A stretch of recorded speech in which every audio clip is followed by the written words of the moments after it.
Hey guys, how are you? It's Zach from Zach Loves Books. Welcome to my second vlog. I hope that everybody's somewhere comfortable right now. Somewhere like, your living room or something. Obviously, you guys can see that I'm in mine. I have a big bright window next to me. I'm surrounded by books. So, whatever environment that you're in, I just kind of want to remind everybody, like to try to create like a comfortable book nook where you can read books, wherever you curl up with a coffee and a good book, should be like, the most comfortable place that you can make it. Because, reading books should be your sacred time. Even if you're coming new to books, I just want to emphasize again that, you shouldn't put pressure on yourself. I know that it's like February right now, and, even maybe back in January, people were starting the new year. They were saying, hey, my goal is to read 50 books a year, 100 books a year, however you come to that. I used to do that too, but I want everyone to know that, don't put that kind of pressure on yourself. Because everybody reads at a different pace, and you're only competing with yourself. And if you're trying to put pressure on how many books you can read in a week or a year, in a month, etc., then I don't feel like you're really enjoying yourself. But you know what you can read too. Maybe do one of those tests where like you see how fast you read, see how many words there are on a page. Times it by the average mass trade paperback or trade paperback, and maybe gauge on what you've read before and say, I could probably read one book a week. If you work a lot, that might be one book a month. And then maybe, come to a goal from there, like I'm going to try to read 12 books this year, or I'm going to try to read 24 books this year. Just be very forgiving with yourself. I say, like, try to be realistic because, if you give yourself a goal, like, I'm going to read 100 books this year, 200 books this year, unless, you're retired or you have nothing to do and you don't have to go to work and live life and raise a family or whatnot, or, you're not in school, you can't read at that pace, unless you're reading 3 books a week, etc. So, yeah, I think once you do that, you'll find that reading is more enjoyable. And even if this time around next year it comes and you've only read maybe 3 books in 2025, at least you'll say, those books were either amazing or one of them changed my life, but I read 3 books as opposed to I tried to read 20 books and I never got through half of them, or I only got through two and the other, 18 are still waiting to be read. So don't be so hard on yourself as a reader. Remember, reading is supposed to be for pleasure. With all that being said, thanks for tuning into my second vlog. It's Zach Loves Books. If you like this video, like and subscribe. Please don't forget to do that. Try to watch to the end if you can. I'm trying to decide where to take this, whether I want to stick to one genre. I see other vlogs out there where people are kind of like maybe sticking to, YA or fantasy.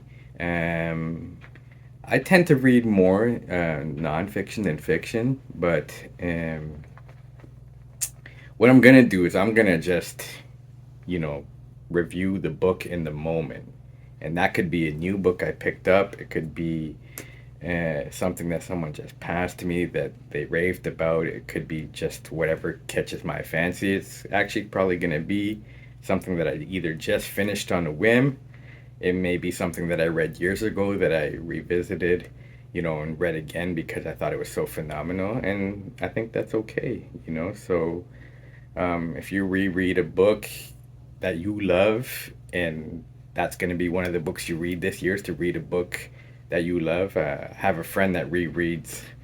Um, he rereads.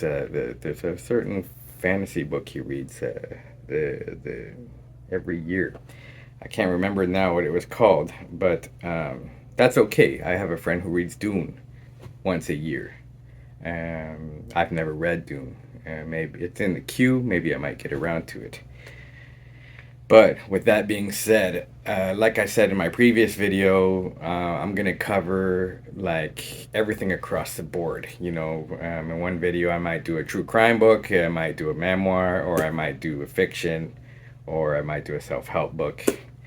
And so, with that being said, uh, just be easy on yourself with reading books and read. Let me know in the comments maybe what you've read or even whether you've picked up what I've suggested.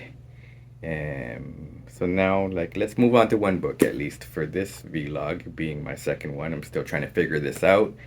Like I said, I'm trying to decide whether I should script these videos or go unscripted. I don't want to sound too stiff if I script them, and I don't want to rant and get off topic either. So we'll just see how it goes. And so let's get to the one book I'm going to review today. So today I have a book by Susan Hill called The Beacon. You might all recognize Susan Hill. She wrote the Woman in Black, and that's probably the most famous one. It's based off a play. It's a ghost story set in Victorian London.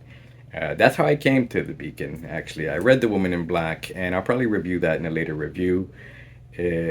But I love the way Susan Hill writes. If you like beautiful prose, where you just savor every word, this is something, you should just savor every sentence, every word that she writes, because she writes so beautifully that her books don't have to be 400 pages long, though she has written a series of books based on a detective, but I like her standalone books. I loved The Woman in Black, but like I said, I'll review that in a separate review. But this, The Beacon, is one that I suggest to everybody. So basically, The Beacon is about a family, and in The Beacon, there is a daughter, and she comes from like a family of 10 kids, and they all live in this countryside house called The Beacon. And I think it's set in the countryside in England. But you get a glimpse of to like what their rural life is like, and they're simple people. They work hard, they work the fields, and there's like 5 brothers and sisters, and she basically gives you a little slice of their life growing up. But she mentions that there's one brother, Frank, who ends up writing a tell-all memoir, and when he comes back, when their parents die, everyone is kind of like standoffish towards him because he wrote about their life.